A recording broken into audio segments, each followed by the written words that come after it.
السلام عليكم ورحمة الله وبركاته. الحمد لله رب العالمين والصلاة والسلام على سيد المرسلين نبينا محمد وعلى آله وصحبه أجمعين. Every single day we wake up and we think about what we're going to do with our lives. Go to work, go to school, etc.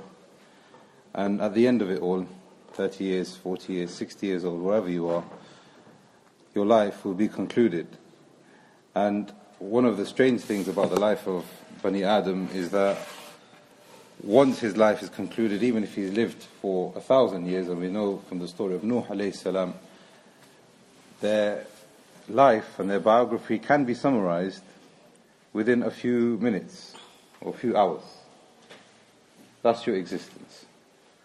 And then the name is rubbed out on the deed and somebody else becomes the owner of the house. Somebody else becomes the owner of the car. But this, Allah Jalla wa Ala, despite this reality, Allah has given it importance. Allah says in Surah Al-Baqarah, كُتِبَ عَلَيْكُمْ إِذَا حَضَرَ أَحْدَكُمُ الْمَوْتِ إِن تَرَكَ خَيْرًا لِلْوَصِيَّةِ. Allah has called this khair. Your house is khair. Your bank balance is khair. Your cars are khair. All of this is khair. Allah doesn't want injustice from you. You've worked 50, 60 years. All that hard work is going to go thrown away. Allah doesn't want us to sacrifice the dunya and leave the dunya. Allah wants us to use that so that we can do good with it. لِلْوَالِدَيْنِ وَالْأَقْرَبِينَ بِالْمَعْرُوفِ حَقًّا لِلْمُتَّقِينَ. This is a right upon those who have taqwa. And we know that will are very important and bequestment are very important because Allah wants us to act responsibly. And this is actually the way of the Prophet ﷺ himself. Ibn Mas'ud radiallahu anhu said that if you want to see the will and the bequestment of the Prophet ﷺ, then read the ayah, وَأَنَّ هَذَا صِرَاطٌ مُسْتَقِيمٌ فَاتَّبِعُوهُ وَلَا تَتَّبِعُوا السُّبُلَ فَتَفَرَّقَ بِكُمْ عَنْ سَبِيلِهِ ذَلِكُمْ وَصَّاكُمْ بِهِ لَعَلَّكُمْ تَتَّقُونَ. This is the wasiyah that the Prophet ﷺ left behind. That this is the sirat that he's left you with. He didn't left you houses and wealth. He didn't leave that as inheritance. He left the sirat al-mustaqim, so follow it. Ibn Mas'ud said that this is the will and the bequestment of the Prophet ﷺ. And this attitude has been taken by the ulama of Ahl Sunnah and the ulama of the religion. Abu Hanifa rahimahullah had a book called Al-Wasiyah, Kitab Al-Wasiyah. Ibn Qudama had a book called Kitab Al-Wasiyah. And in that they've left not just material, what you do with your houses, and they've left down things that they feel that they are responsibility over you with. And here, with the fadl of Allah, we have Shaykh Faizal Manjoo. Just give you a brief bio of him. In all honesty, and this is no degradement to the Shaykh at all, we wanted Abu Yahya, our Shaykh, to come and give us a lecture on wills because we had Ambicol and we thought it would be very fitting if we had half an hour, 45 minutes to have somebody tell us about wills and what to do with the process. We've got the process of death, but what do we do with our wealth, etc. Shaykh Abu Yahya, Hafidhullah, said, I know somebody that is better. My teacher is my teacher in Markfield, and he's actually a lawyer by profession. And he's given lectures, and he's due to give a lecture at the end of this month, I believe, in Birmingham, about this same topic. And that is going to be like a seminar, an extensive course. But for us, lay people, I thought it was better if we have the main points as advertised, the main points to include in your Islamic will. And this is going to be the Islamic side of it, as well as the legal side of it. So we ask Allah to give him tawfiq and reward him for taking time out. Fatfadl, Shaykh. Assalamu alaikum wa rahmatullahi. My name is Faizal. Yeah, I see a few people know me here, alhamdulillah. I'm one of your musalli here, right? So, many of you know me. So, first thing I would like to say is a disclaimer. Many people don't make disclaimer. In today's time, where everything is being recorded, you got to protect your track. This is not legal advice. This is not fatwa being given here. This is an awareness course. So don't understand that. Number two. This lecture I'm giving is for people who do not have more than £325,000 in the state and £125,000 of house. In other words, what you call under the nil ban rate. For those who have above this lecture is not for them.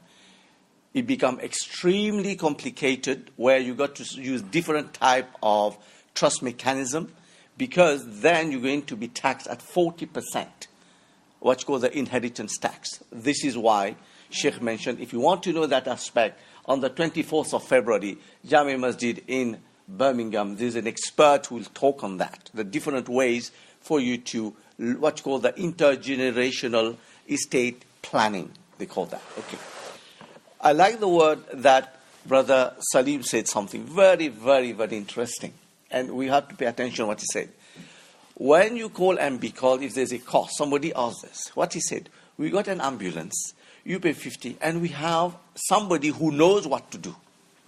That knows what to do, brothers, is very important. That is something we have lost. We can't find people who are really specialized. There are so many doctors here, they will bear with me. In the field of medicine, you do your normal GP, then you become a specialist. In USA, you become super specialist.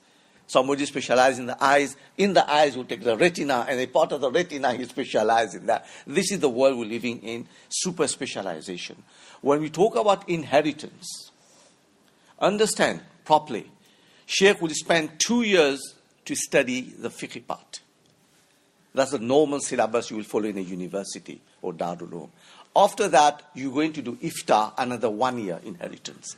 3 years only the Sharia part.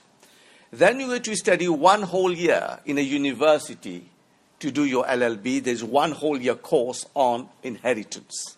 Then when you become a lawyer, you're going to do your LPC. You got to study a 1 whole module on probate or LPC. How do you deal with the Master of the High Court or the probate officer?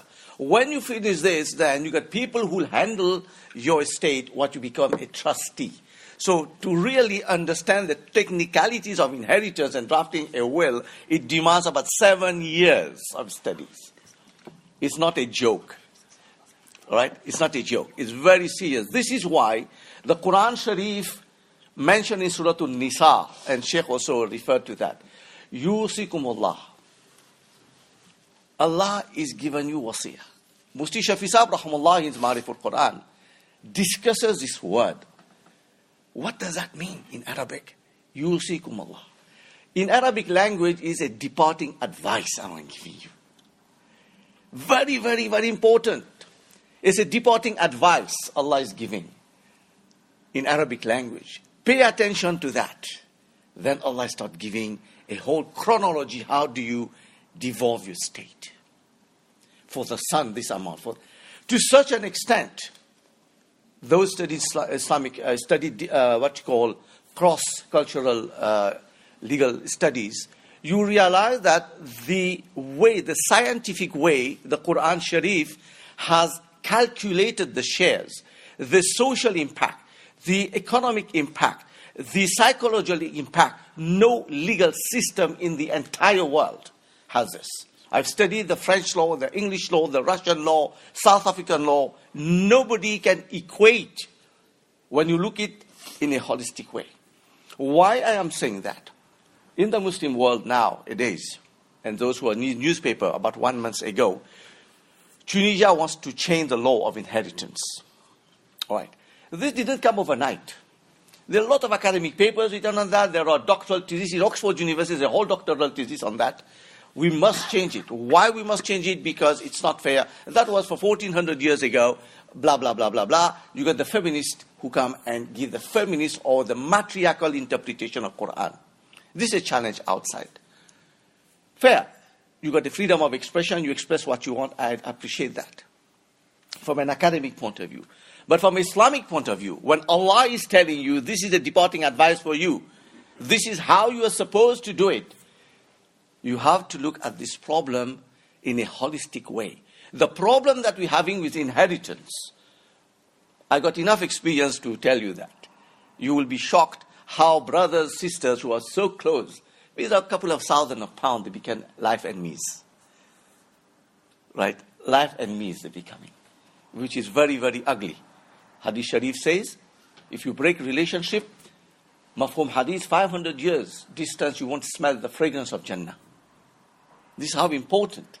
In Surah An-Nisa, very, very first verse, Allah is telling you we have created mankind from a man and a woman, and you're going to be questioned.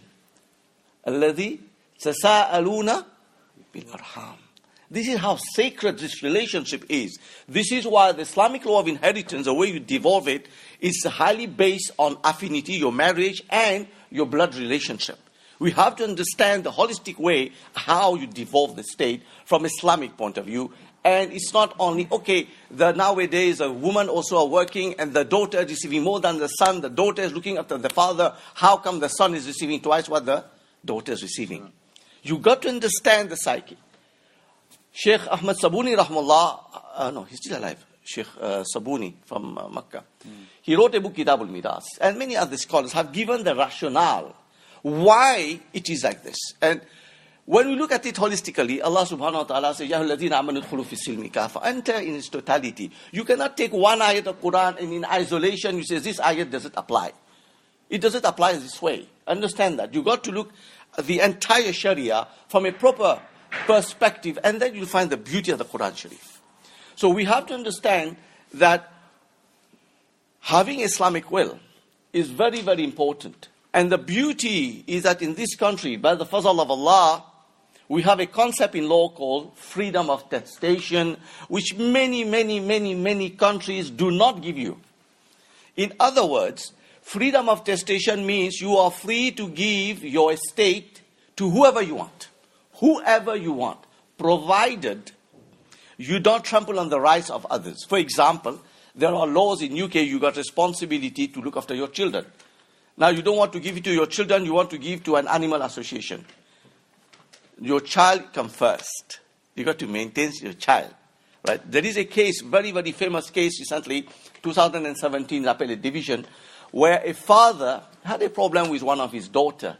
He left a estate of £200 million, and he mentioned in his will, my daughter, her name is mentioned, must not inherit. Whatever problem they had. The daughter said, no, I am having financial difficulty. I am entitled to something. She appealed to court. The court says, no, you cannot do that to your daughter. The point I'm trying to raise here is you have to understand, even you got to the best lawyer in the world to draft your will, this will can always be challenged. So you got to look at it from different perspective. The rights of others are being fulfilled. The law of UK is being observed, right? So there are a lot of things to consider when you draft a will. Now, there are two levels of will. One is those who are not going to pay inheritance tax.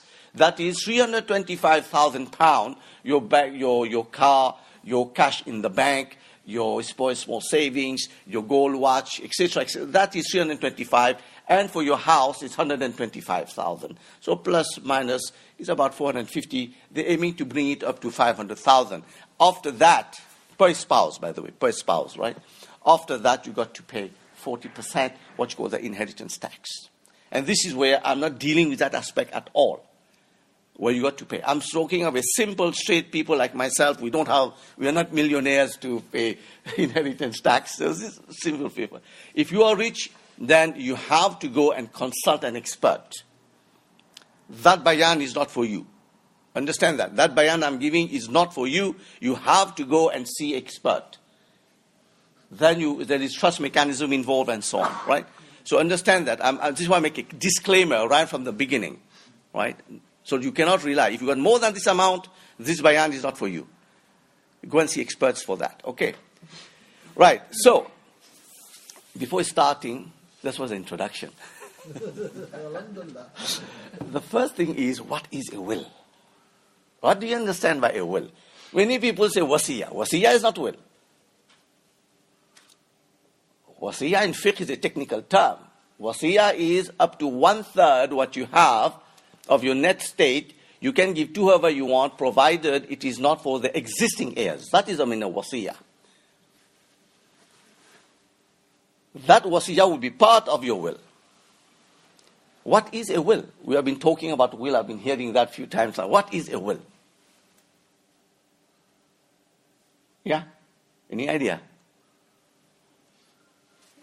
A will is a written, some property. It must be written. Verbally you can do, but you've got a problem to prove that in court. So the law, the Wills Act, tells you it must be a written document expressing your wishes how you want your estate to be devolved or distributed after your death. You got to sign it. First, it must be written. It must not go against public policy. It must be signed. It must be dated, and it must be witnessed. Very important. There is a case in court. The last line of the will was here, and the guy signed here. The court rejected that because the gap between the last line and the signature was too much. These are the technicalities of the law.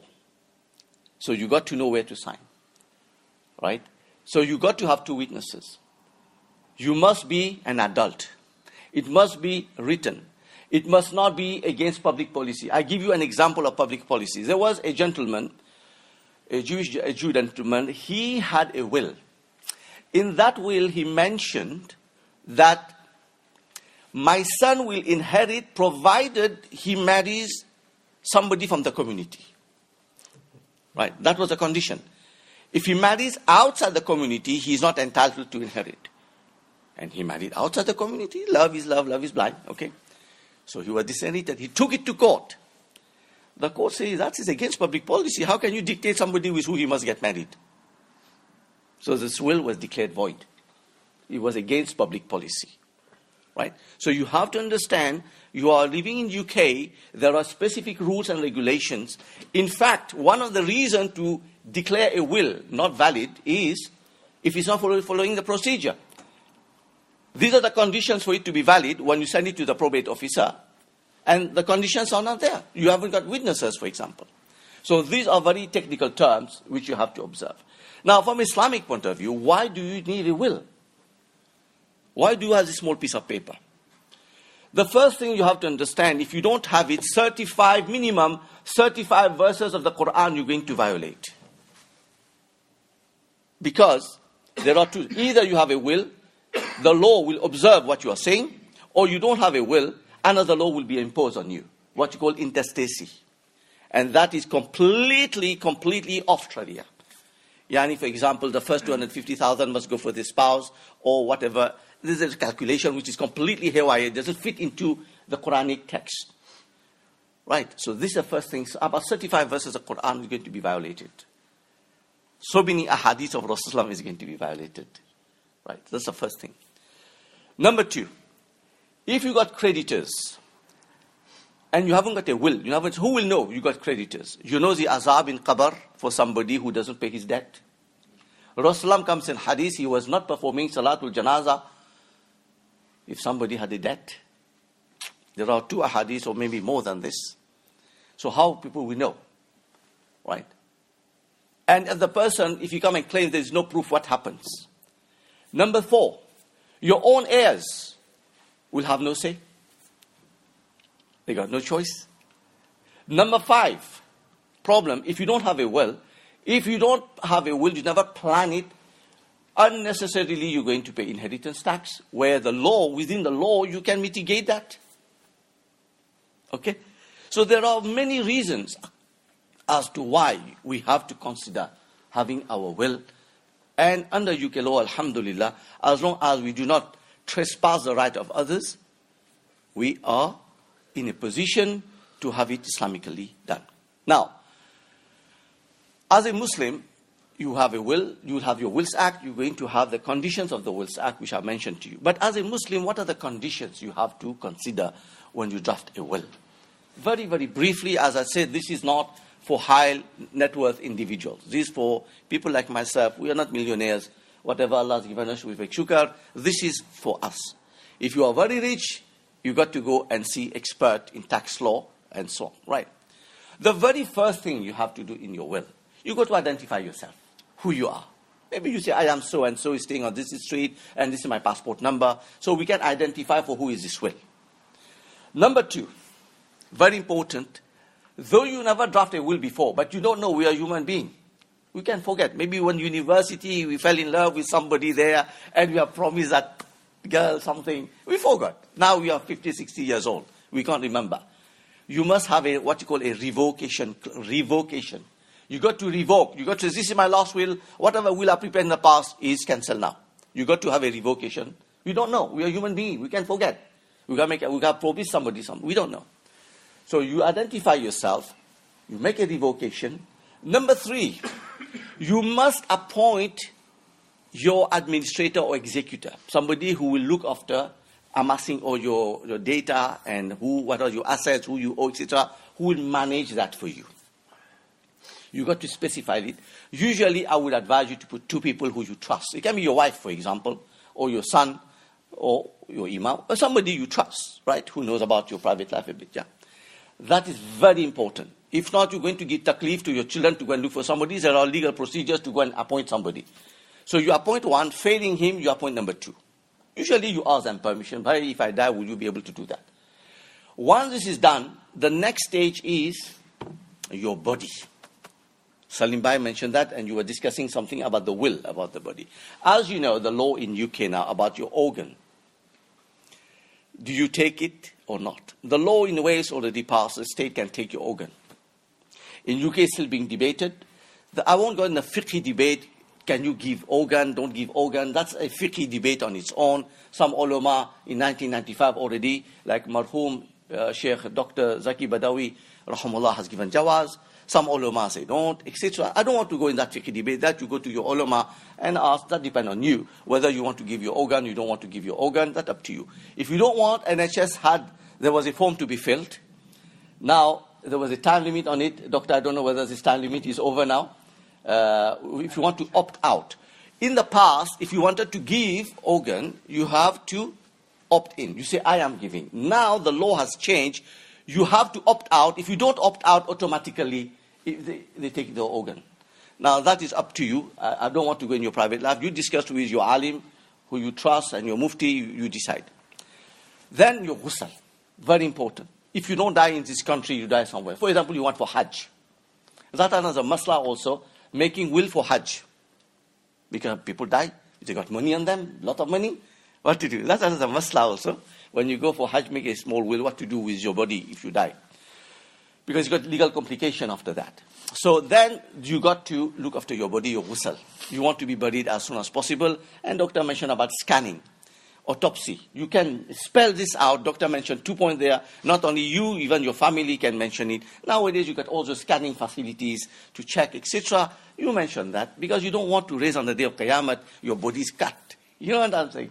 There's hadith on that also. How you're being buried, you're going to be wake up. You don't want to go to Allah subhanahu wa ta'ala in this halat, in this condition, isn't it?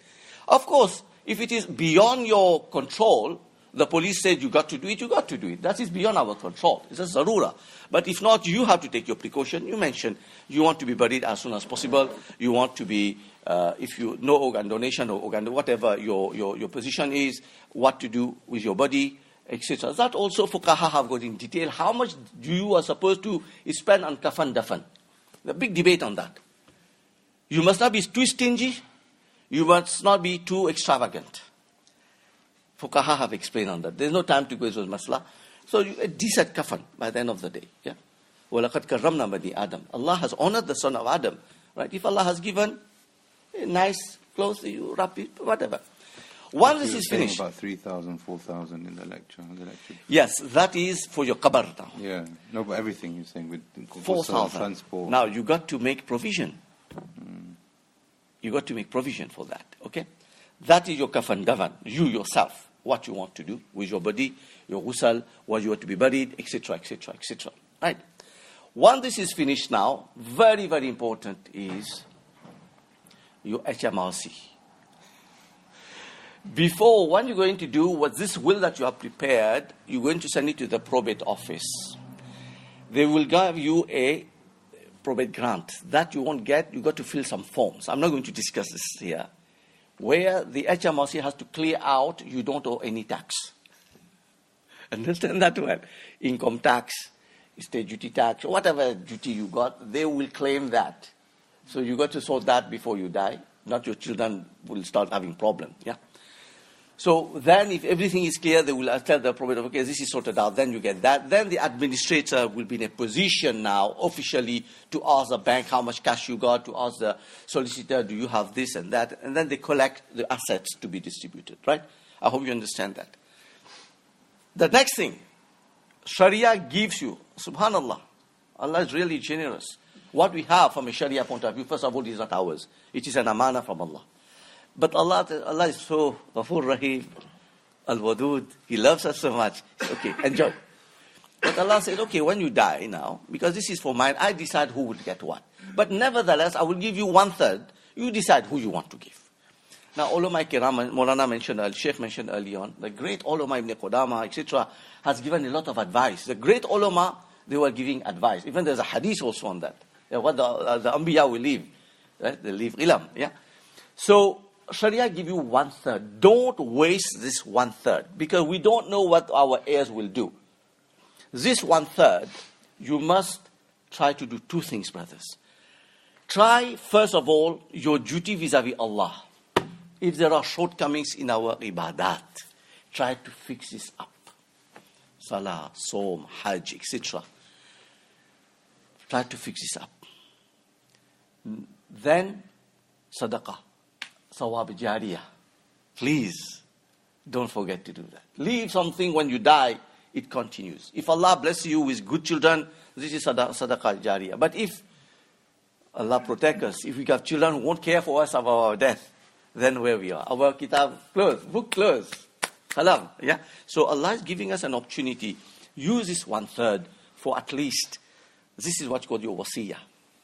Okay? This 1/3 gives you. Next, what is important, even prior to your wasiyah, your creditors. Please, brothers, if you owe anybody, write it down. Hadith is very, very, very strict on that. When we owe people, that debt will come with us in our qabr. It come in mafhum hadith. It will rotate around our head till the day of Qiyamah. We think we are finished with this world. No, your debt is coming with you in your qabr. Very sakht wa'id in hadith sharif about that. So pay whoever we owe, our creditors. If we want business, we loan, whatever, make a provision to pay that. After that, you decide your wasiyah, who you want to give. Your 1/3 Sharia has given it to you. So your HMRC will be number 1. Number 2, your creditors. Number 3, now your wasiyah. When this is finished, now we enter the arena of inheritance. There is a world of difference between inheritance, mirath, and wasiyah. It's not the same thing. From a fiqh point of view, from a law point of view, these are two different concepts. Wasiyah, you decide. A legacy, they call it in law. You decide. Mirath, inheritance, the law kicks in. You got nothing to say there. Allah has predetermined it. You can't change that. Tilka hududullah. These are limits set by Allah, Surah An-Nisa. You can't go beyond that. Now, what happens? Very, very common. We meet that every day in our life. Maybe your son, you send him to university. He got a beautiful career. Your daughter stayed at home. You as a father, you feel that maybe financially she's not well off. Sharia allows you during your lifetime, listen to me properly, don't misinterpret me. During your lifetime to make a hiba, a gift. There is a world of difference between donation, hiba, and inheritance. So wasiyah, hiba, and mirath. These are concepts. I'm dealing with concepts here. Make me laugh if I'm not expressing myself properly, but I know the implication of what I'm saying. If you want to make a donation, you can give. Now there is a hadith to give everybody together. Ulama have said, if there are meritocracies, there are reasons for that, you can give more to one. So during your lifetime, if you want to sort out anything, for example, common problem I got is the wife is not protected. How do you protect the wife? Because she's going to get only 1/8. And 1/8, how is she going to live? The son is going to get married, they're going to get married, they're going to be a foreigner in the house, and Jagra start in the house, and the poor wife doesn't know what to do. This is common in our community. So how do you resolve that? Now in the Maliki school, there's a concept of Umrah and so on. I don't want to go into those details. We can discuss later. For example, she got the right to the house, to enjoy the house, but then when she passed away, the house goes to the heirs, etc. This is not in the Hanafi fiqh, this is the Maliki fiqh. I don't want to go into those details. There are some hadiths by Aisha Siddiqa radiallahu ta'ala anha on that, etc. So the point I'm trying to raise here, solve this problem before you pass away. If you feel one of your children are not well off, you want to compensate and you have favored others, during your lifetime, sort it out. Sharia gives you this permission of hiba. You give that donation. And now even in fiqh now, there is another mas'ala. Our family, our people are ajib. Beta, this car is for you. Beti, this... No, la. You can't do that. Certain things must be in written and must be registered. If you give your car to your daughter, you got to change the name. This is a rule of UK. You can't do that. When I die, you take this. When I die, you can't. This is a disease we have in our community. That's not the way to do it. You got to do it properly. Sign the document.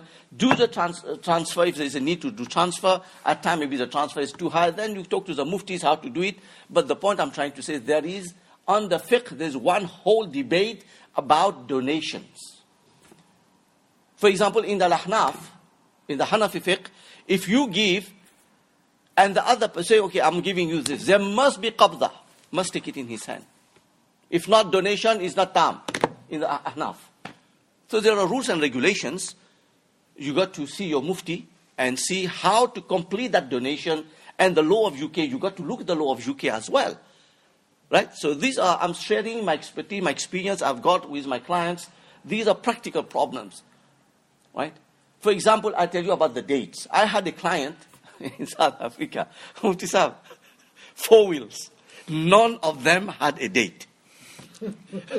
Now, how on earth am I going to solve this problem? 4 wheels. The guy left. The date was, the signature was there, but the date was not there. Do you see the complication? For you, it's a simple thing. For me, it's not a simple thing. So a simple mistake you make, you open a can of worm for your family. So that is now the inheritance. Now, the inheritance part is a small problem here. Either you can know who will die, you mention in detail in the will. This one will get it, which is perfect. But then you can have a problem. People will say this is against the Human Rights Act. It is discriminatory, blah, blah, blah, etc., etc. It can be challenged, etc. So one of the solutions, there are many other solutions. What they say, you make a letter of wishes. You prepare your will. You don't, when it comes to this section of mirath, you prepare a letter of wishes that you will give a discretionary trust. Discretionary trust means whatever you have at the time of death, your property will be transferred to a trustee, and that trustee will have full power to distribute it to whoever he wishes. This is where you go to appoint somebody who you know, who knows Sharia a bit, and they will decide to give it to whoever they want. You bypass that problem of going to the court and having legal issue and fighting and this, because now the trustee got the right to do that under the discretionary trust. This is one of the solutions they have done. Okay, so either you mention the name, you don't have to put this discretionary trust, or you don't mention this mirath thing, you put a letter of wishes and you brief your trustee who you're going to appoint. He will get that power under law, UK law, to distribute it the way you want, provided he's a trust person, you have trust in him. Yeah. Once this is done, so we have looked into your body, yourself, you identify yourself, you revoke everything, then you come to your own body, then you're going to look into appointment of your executor or administrator. Then the next stage, you're going to look tax to be paid. You sort this out. Creditors, you sort it out. The next stage is your wasiyah. If you want to set up a masjid, for example, you want to set up a madrasa, for example, whatever you want, sadaqatul jariyah, or you've got a shortcoming in your ibadat, you want to compensate that. That is up to 1/3 of your net state.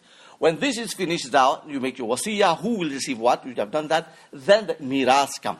There are 2 ways. Either you spell it out, or you make a letter of wishes, it goes to the probate officer, and then you'll appoint your trustee. He will distribute it according to what you have guided him. That's the more technical problem here.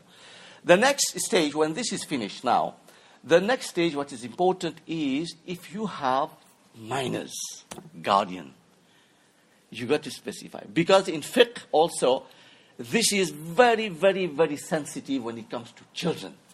And the law of UK say we must look at the best interest of the child. And there are about 14 conditions the court will look at, which at time, maybe, like the Maliki school is quite liberal on that. The Hanafi is very strict. Who must get the child, the nanny after the nanny, the sister, etc. Long, long list they put. In UK, you are not going to put this into practice. Let's be realistic. It's very, very far-fetched. There's a Fiqhi debate. I don't want to discuss this here. But take in charge, if you got a guardian, if you got a child who's a minor, appoint a guardian. If not, you have a lot of problems. who will be the guardian of your child. That is somebody who is under 18. Yeah. After that, very, very important, Allah na kare, for whatever reason, if there is no heirs at all, what happened to your estate?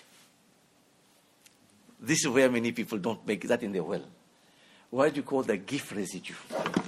You must put a provision. If, for whatever reason, I don't have any heirs, if you don't do it, well, the prescription will come up, everything you're going to lose it. It's going to go to the state. Right?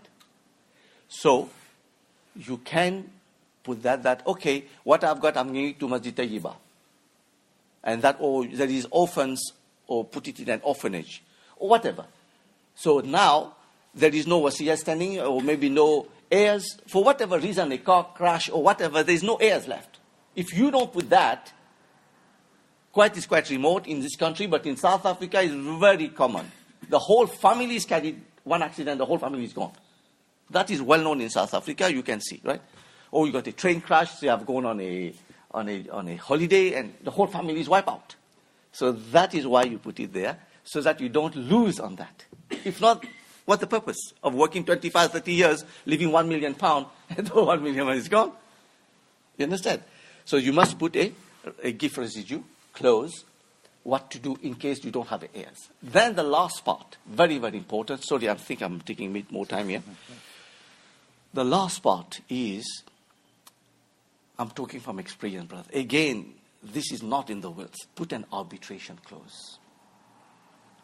Yani, if for whatever reason there is a jagra, there is a fight in the family, which is very common, how are you going to resolve this problem? And arbitration is what's called in law quasi-judicial. That is, it's similar to a court, but it's not a judge. You can appoint an alim, a mufti, or a lawyer and a mufti to resolve the problem. Then what they pronounce, the judgment, you only call it judgment, you call it an award. Because this is according to the Arbitration Act of UK. That will be resolved through an award. If the person don't want to listen, you make it a court order. It becomes binding. So put an arbitration clause. If you don't put that, brothers, I'm in the house of Allah, I'm telling you, you're going to invest maybe the entire state in legal fees. The lawyer will eat it up. I know what I'm saying. So put an arbitration clause.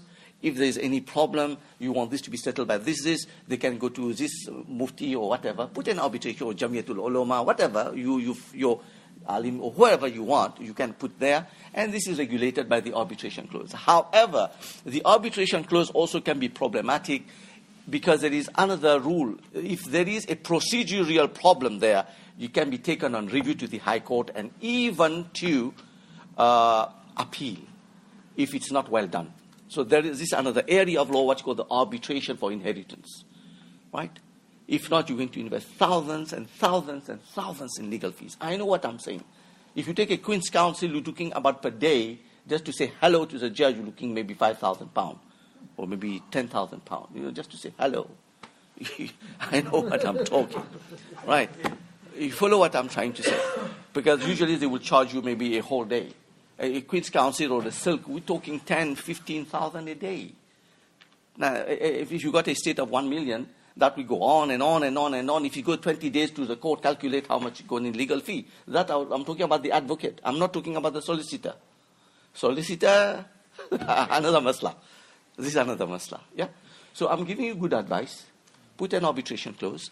I have discussed this with a judge before, and he said that the problem with the arbitration clause is you are dictating from your qabr how to resolve your estate. He said, as a judge, because why I'm raising this to you, at times we have our own idiosyncratic problem in our community, and we don't have a case law outside. And you don't expect the parliament to come and law just to resolve few problems. They got more important thing to do. There's Brexit coming. They're not going to worry about your inheritance. Try to understand, contextualize the problem. So to be on the safe side, I have done my research. You can make your research. I've checked it with people who are specialized in arbitration law. They told me it should be a sound clause in a will, right? Now, how do you draft it? This is another area. When you finish this, Then you say, all the clothes here are part and parcel of my will, the title, whatever. Then you sign it, you date it, you make the place you have signed it, and then you're going to sign. You're going to get 2 witnesses at the end. So these are the main ingredients you're going to put. It's a very, very mukhtasar here. Very, very simple language. I put it in front of you. Of course, it becomes far more complicated when you got big property, etc. It becomes more complicated. This I'm talking for people like myself. We don't have £1 million in the bank. Simple will I'm talking here. Okay. I will take a few questions if there is, and then I have to rush There's now. a question from the sister. She said, my mother left behind gold and £20,000 in cash. She said that gold is for the children that she left behind, but the cash is to be given completely away in charity. And if there is any kafara that she owes for any oaths, or if there's any zakat that is outstanding, and just a general 20,000 just to be given in charity. This cash now is over a third over her complete estate and what she has left behind in the wealth. Is this will permissible because she's given over 1/3? Or do the children take out only 1/3 and then fulfill her wishes that she wanted, and then the rest goes into inheritance? Okay, I think that's a good question. Umar bin Abdul Aziz, rahimahullah, the 5th Orthodox Caliph, he was very rich. When he became Khalifa, he became very, very poor, if I can use this word. Poor in the terms of this dunya. And people tell him, you got so many children, you never left anything for them. He said, I left 2 things. I give them ilm and tarbiyah. He was a Khalifa. He never left anything for them. If we have given tarbiyah to our children, this problem ought not happen. They will know this is the wishes of our parents. They will fulfill it. That is from a tarbiyah point of view. But from a legal point of view, if it is not in the will, this can be challenged. Right? I know cases personally where they challenge. They say, no, I want my share. It's beyond 1/3. You can't do that. I want my own share. So you got children like this also. So yes, the heirs, you got to understand from a legal point of view, from a fiqhi point of view, the moment the ruh leaves your body, understand that technicality in law. The moment the ruh leaves your body, automatically the ownership goes for your heirs as stipulated in the Quran. Understand that? Now they have the right to do whatever they want. I will share one experience with you, my own experience. We are not from family from Abdul Qadir Jilani. We are simple people. But it's a question of logic. My parents, rahimahullah, may Allah put nur in the qabr, they give everybody something. Of course, during the lifetime of my mother, she said, can I give X because not well off? We had no problem. Yes, my pleasure, give it. Then when they passed away, I was studying in Darul Uloom that time. My brother said, look, he's studying, give him priority. Wallah, they give me priority. Because you're studying, you don't have money, we're working, no problem. Then after that, when the dust settled, I got one brother who's a chartered accountant. He called all of them. What you call in law called collation. Collected who got what, would readjust everything. And what my brother did was something very, very fantastic. He called my nephews, the in-laws. Said, look, this is how you sort out. He was not alim. He said, this is how you sort it. There's no need to fight. So we readjust all the accounts. And because now it is ours, everybody was happy. So it depends on the education you give your children. The tarbiyat you give your children. That is very important. If not wealth, who doesn't like wealth nowadays? Yeah? G. So just 1 second, just summarize that. So if they all agree, then that is fine. Yes, it's theirs now. But if they don't agree and they want to... That's problematic, because Sharia allows you 1/3 only. Exactly. So then if, say you have 2 offspring, and 2 of them say, yes, let's do our parents' wish, and the other 2 say 1/3 is the maximum, what do we do in that scenario? Again, my personal opinion, brothers, you have to understand one thing. Tahkim, I can talk hours and hours on tahkim. Arbitration is a fundamental aspect in the time of Rasulullah sallallahu. If you go in the life of Islam in Mecca and Medina, even after his life, they were not going to court and fight for petty things. Sahaba kiram used to do tahkim. Try, because you're wasting the time of the court. Try to understand. You're wasting money, you're creating acrimony. Okay? Why we don't make an arbitration? Somebody both parties like, we trust, and tell them, you got a problem, resolve this problem. But prior to that, according to the law of arbitration, there is something we call terms of reference. That is, a person who's going to arbitrate, you must give him a mandate within what framework you're going to give your award, your judgment. Very, very, very important. What you call the terms of reference. For example, if you are Hanafi, you're going to be a Hanafi fiqh, you're going to be Shafi, or whatever. Yeah, you must give these terms of reference. That is, because if there's a problem tomorrow, the court will look at the terms of reference, have he follow the procedures. Very important. If not, you can challenge that also. So you can appoint somebody to arbitrate this matter. But if people don't want to resolve this problem, Sheikh, then me and you, we cannot do anything. They want to fight, let them fight. What can you do? They want to waste that money in court, let them go and waste money in court. We're talking about 20,000, the legal fee will be more than 20,000. No, we mean like locally amongst themselves. So say they've said, here's 20 grand, that's going to go in sadaqah. But some of the children are saying, no, a maximum should be a third. So say a third is 5,000. Okay. And then the other 15, we put that towards inheritance and we will get our share. So now in that scenario, if they all agree, then that's fine. If they all agree to give either way, then that's fine. But what if there's two children saying, no, 5,000 is the cap, and other two children say, no, let's fulfill our parents' wish and give the full 20. What do we do in that scenario? Arbitrate it. Because I'm telling you, as a lawyer, you're going to go to court, you're going to fight on that, you're going to waste too much money on legal cost. Arbitrate it, get somebody who you know, for example, argument's sake. Yeah. We can say, look, we understand you need money. Okay, let's make it 10,000 to fulfill our parents' wish. 10,000, this is your right. Yeah. Which is a fair, I mean, from our perspective. Or we could say, for example, 5,000 is a third. You can from the 15,000, you can take your due inheritance, and we'll sacrifice ours, and we'll do that for the sake of the Muslims. That's it. So there is always ways to sort this problem out, but don't try to avoid going to court. Yeah. It's not a good thing, brothers. Question. Try to arbitrate it. Yes. Sorry, Sheikh, I just wanted to ask you something.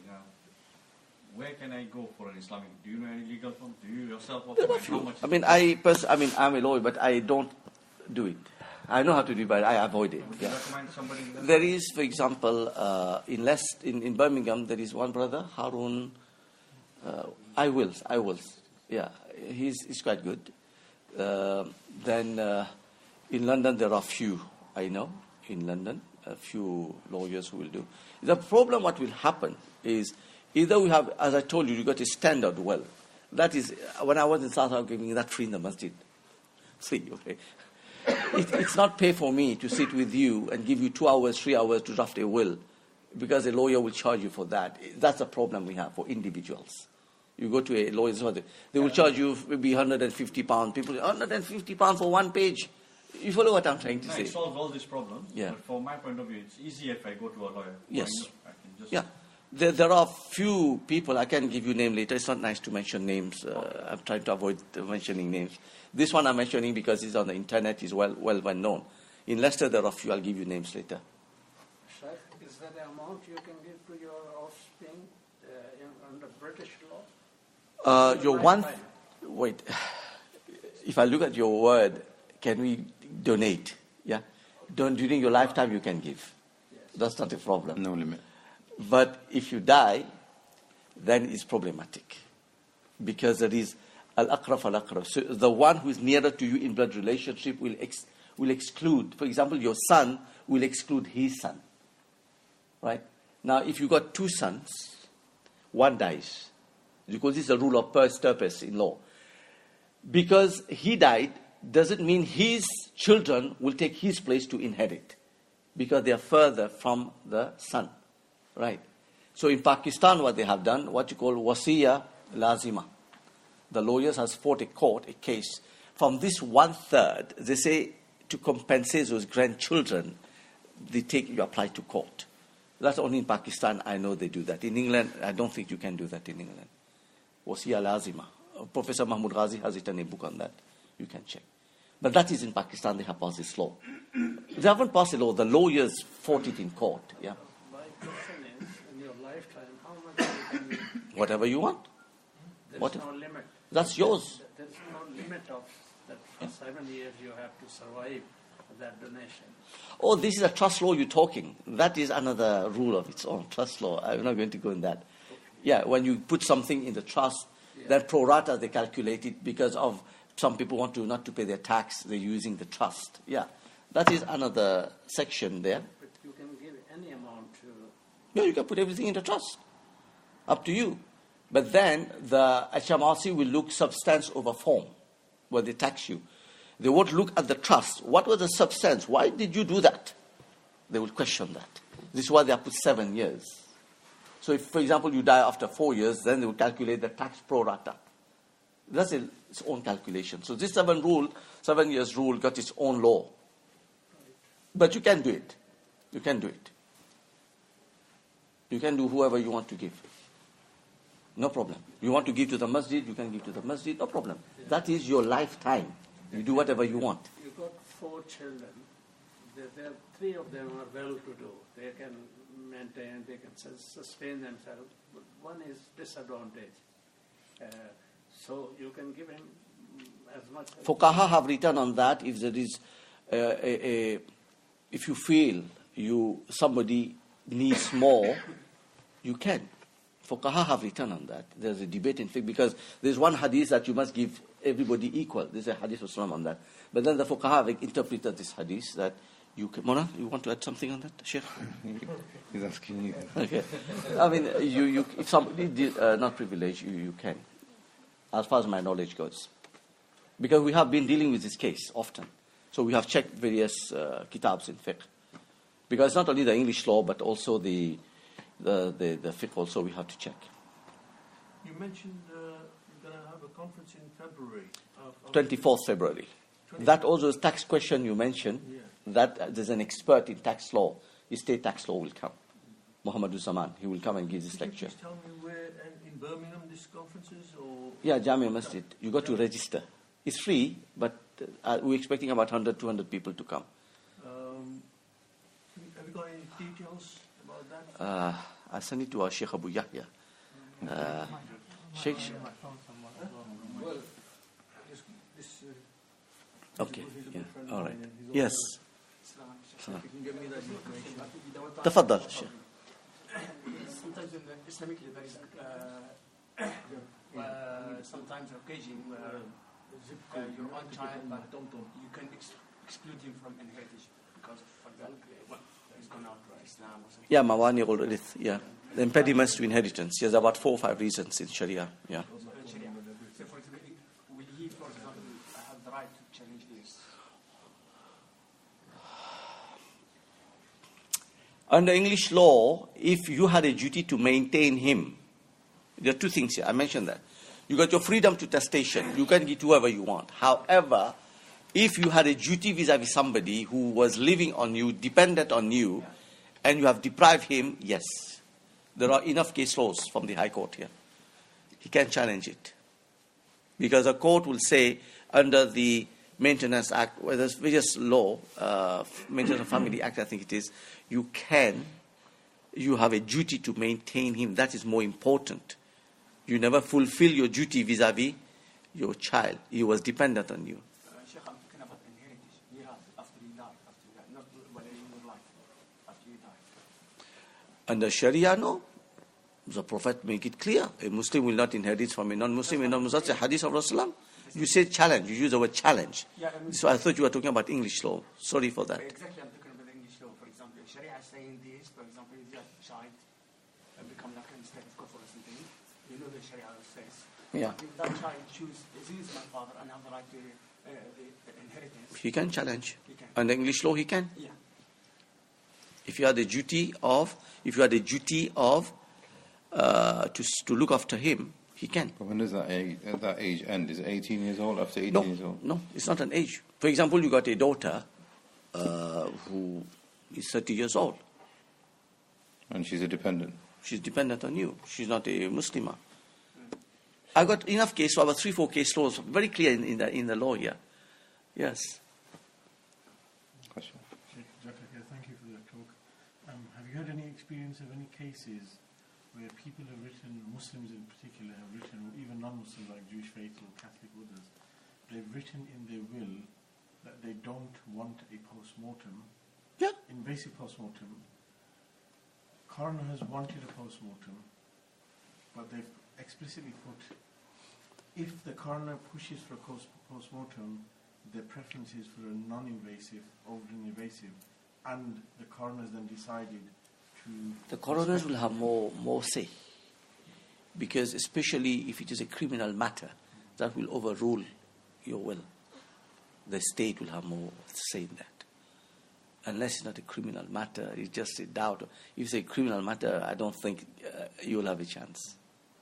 So on this point, if I may, criminal matters are clear-cut, trauma, motor vehicle accidents, etc., clear-cut, suicide, etc., clear-cut. But say run-of-the-mill population, not been to a doctor for ages, elderly, likely to be X, Y, Z, but they've explicitly put, they don't want post-mortem, but if the coroner says post-mortem, their default is non-invasive, because more and more of the coroners are pushing for post-mortem. I don't want to talk about it on the mic here. I know what you're talking. Are there any, because for us in Birmingham, if there's even one case in statute in law, unfortunately our coroner is not very sympathetic about post-mortems. And even as an organisation, we've had to have an occasion to take out some part of the community took out, I think, court injunctions to force a post-mortem. To force? So to force the coroner to allow... Coroner saying, no, we want to do post-mortem. I'm not going to allow the body to be taken out of my jurisdiction. Some of the community took out legal advice, court injunction. You have to release the body. This person wanted to have a scan instead of an invasive, non-invasive post-mortem. Court injunction has to be allowed out into, say, Oxford scan report and everything done. You can challenge. I got no problem with that. The small problem I've got is you got two conflicts here. One is you are supposed to bury somebody as soon as possible. That one thing. Number two, that body is going to be kept for long in the mortuary, isn't it? You have to get a judgment. That can go on. And if he wants to go on appeal, what do? You wait for another 2 years. I think in this case, I think the coroner had already said. I think the coroner had already said we're going to do post-mortem, and it's going to be like 3 days or 4 days from now. Once the invasive post-mortem has been done, you can apply to court, because this is the court will respect, as far as I know, the freedom of testation. It's your body, unless there is a genuine reason why he is asking for it. If you haven't got a genuine reason, I don't think the court will go against the freedom of testation. If it's a criminal, it's not a criminal matter. The doctor has given the certificate. The person is died. Now, why, for no reason, you're going against this? Logically, my little understanding is the judge will be in favor of it. I haven't got exact clause how it is, but I know in other communities they have put that clause, but I don't know about this injunction. I would like to read it personally. My understanding of the case in Birmingham, and I may be mistaken, is that I believe the individual had something in a will which the family put forward to the coroner and said, actually, look, and I may be wrong on this, but they put and said, actually, look, if you want to do an open post-mortem and you're not allowing us to do a non-invasive post-mortem, and a court injunction was taken, which then allowed the family to take the body to Oxford, bring back, and then there was a cause of death found on the report, which the coroner then accepted, and then a post-mortem didn't take place, the body was buried. You got to fight the case. I mean, one of the problem we had, for example, typical example you'll have in UK is reverts. The family don't want to give the body. Now, if you don't have a will, you don't specify where you are going to be buried. You're going to be buried outside a Muslim graveyard. We had cases in South Africa where we had to wait up to 12 o'clock getting the body. Everything in the cupboard, we just wait. They don't want to release the body. There's been a case that I've heard of in this country where the wife wasn't Muslim, and she basically got him cremated. Yes. So this is another talk. If you go on YouTube, usually I don't like to be on this one. My only Juma Bayan is on YouTube. They taped me and they didn't tell me. It was on East London Mosque. I've spoken about the seriousness of looking into our own privatized Qabristan, Muslim graveyard. You're having a shortage, plus this lobby that is coming. We got to think seriously about it. In Leicester, I'm sure Ambikal have told you. So we got to, I'm working with another alim here in Leicester who also is working on that. In London, another community have got their own. You got to understand, you have a problem, you got to lease it, say, for 5 years, 6 years, till the body decomposes, right? You lease the land for, 5 years or whatever. We got to think, it's an ijtihadi issue, the ulama must think about it, but we're having serious problem of land. If we are not going to do that, then this cremation will come in. Definitely is going to come in, right? We've had some Muslims cremate their father. True. Jews. Sharia point of view, that's not the right thing to do. I would like to stop here, Mona. I got another appointment. Jazakallah khair, Shaykh Faizal, for coming. Allah reward you and accept it from you. And it's been very beneficial, I'm sure, for all of us. And inshallah, we can have another sitting another later day, inshallah. Subhanakallahumma wa bihamdika, ashhadu an la ilaha illa anta, astaghfiruka wa atubu ilayk.